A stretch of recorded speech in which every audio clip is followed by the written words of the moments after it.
26 Mart 1994 günü sabahı saat 11 sularında aslında önce iki askeri helikopter Şırnak merkeze bağlı Kuşkonar ve Koçağılı köylerinin üzerinde uçuş yapıyor. Herhalde bu bir keşif uçuşu olsa gerek. Arkasından her iki köyün semalarında askeri jetler, askeri savaş uçakları görünmeye başlıyor. Köyde çoğunlukla kadın, çocuk ve yaşlılar bulunuyor. Çünkü günün o saatlerinde ve bahar ayı olması nedeniyle yetişkinler daha çok bahçelerinde çalışmaya gitmişler. Ondan sonra bir anda evlerinin önünde bekleyen, sokakta oynayan, damında oturup güneşlenen sivil insanların üzerine çok ağır bir bombalama faaliyeti gerçekleştiriliyor. Her iki köye neredeyse aynı anda 10 dakika arayla her iki köye yönelik iki askeri uçak tarafından bu şekilde bir bombalama yapılıyor. Her iki köyde toplam 40'a aşkın insan yaşamını yitiriyor.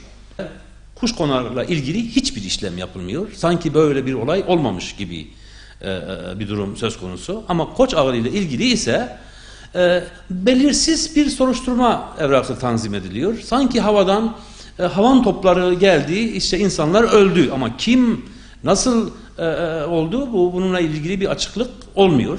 Köylüler 2004 yılında bana geldikten sonra ben DGM Başsavcılığına başvurdum ve olayın gerçek boyutunu, olayın oluş biçimini, yani bu toplu öldürmenin, bu katliamın, bu insanlığa karşı işlenen bu suçun aslında askeri savaş uçakları tarafından hedef gözetilerek yapıldığını ifade ettik, şikayet ettik, yani soruşturma sürecini başlattık.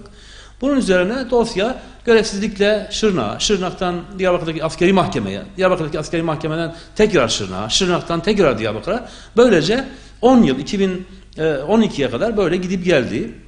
Bizim taleplerimiz üzerine Hava Kuvvetleri Komutanlığı'na, Genelkurmay Başkanlığı'na ve bölgedeki askeri üst komutanlıklarına sürekli savcılık soru soruyordu. Yani o tarihte böyle bir uçuş var mı, yok mu? Varsa bilgilerinin gönderilmesi. Her seferinde ilgili askeri makamlar tarafından o tarihte, yani 26 Mart 1994 günü bir uçuş faaliyeti olmadığı o bölgeye biçiminde resmi belgeler geliyordu, resmi yazılar geliyordu, cevaplar geliyordu. Ancak 2012 yılında bizim talebimiz üzerine bu kez savcılık Sivil Havacılık Genel Müdürlüğü'ne evet soru sordu. Meğer bütün uçuşlar aynı zamanda Sivil Havacılık Genel Müdürlüğü tarafından da kayıt altına alınıyormuş. Bunun üzerine bir görev belgesi ortaya çıktı. Sivil Havacılık Genel Müdürlüğü resmi bir şekilde 26 Mart 1994 günü, yani 10 yıldır şikayetçilerin, mağdurların, tanıkların anlatımlarını %100 teyit eden, saatini, dakikasını, koordinatlarını her yönüyle teyit eden bir cevap verdi.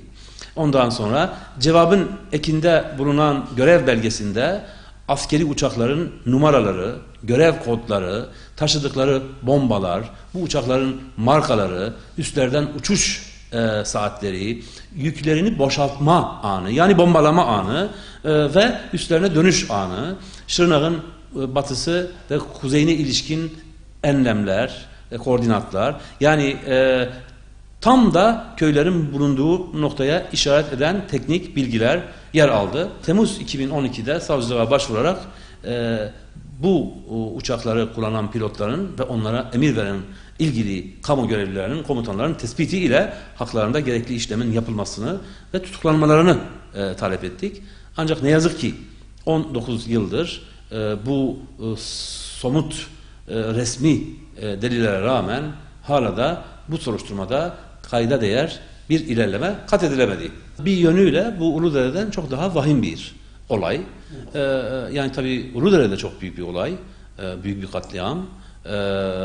Ama hani biraz sınırın ötesinde veya sınırda olmuş.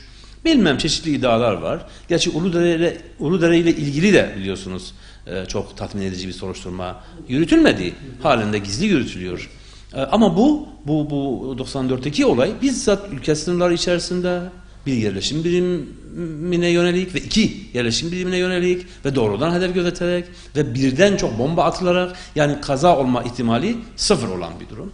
Şimdi tabii 90'lı yıllarda ne yazık ki bu bölgede özellikle çok ağır suçlar işlendi devletin resmi görevlileri tarafından. Bu açık. Bu bir gerçektir. Bu bir hakikattir. Ama bu suçların neredeyse tamamı tarafsız bir biçimde, etkili bir biçimde, gereği gibi soruşturulmadı. Ve bunlar üstü dediğiniz gibi örtüldü. Failler korundu, kollandı ve halen de bu devam ediyor. Ergenekon'a gösterilen ilgi, özen ve kararlılık, onun belki 50'si bu bölgedeki suçlara gösterirse bu suçların çoğu ortaya çıkar. Cenevre Sözleşmelerine göre niteliği ne olursa olsun herhangi bir çatışma sırasında, bu bölgesel olabilir, resmi olmayan bir çatışma hali olabilir, bu bir iç savaş olabilir, ne olursa olsun, kalkışma olabilir, bir isyan sırasında olabilir, asla sivil hedef olamaz. Sivil yerleşim birimleri, sivillerin yaşadığı yerler, çoluk çocuğun yaşadığı bölgeler hedef olamaz. Dolayısıyla hem ulusal hukukumuza göre hem uluslararası hükümlere göre bu çok ağır bir suçtur ve bu suçun etkili bir şekilde soruşturulması gerekiyor.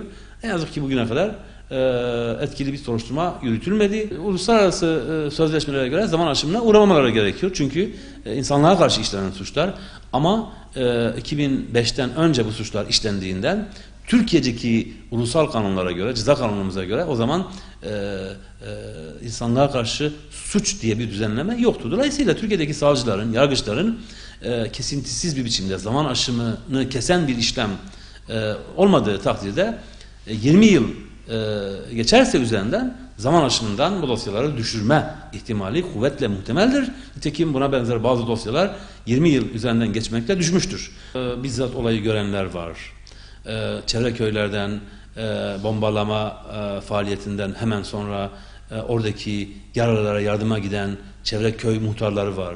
Çevre köylerden o mağdurların akrabalarının beyanları var. Bütün bunlar savcılık ifadelerine geçmiş, savcılık kayıtlarına geçmiş ve en önemlisi o tarihte çok küçük de olsa bazı basın organlarında da aslında uçak bombalamasından kaynaklandığı bu olayın bu tür bilgiler de yer almış. Yine biraz önce ifade ettiğim gibi Sivil Havacılık Genel Müdürlüğü'nün zaten olayı bütün yönleriyle ortaya koyan resmi belgesi var, bir görev belgesi var. Savcılık soruşturmasını sürdürdüğünü söylüyor.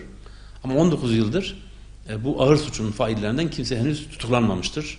Kimse henüz mahkeme önüne çıkmamıştır. Dolayısıyla etkili ve somut bir soruşturmadan söz etmek de ne yazık ki mümkün olmuyor bu şartlarda.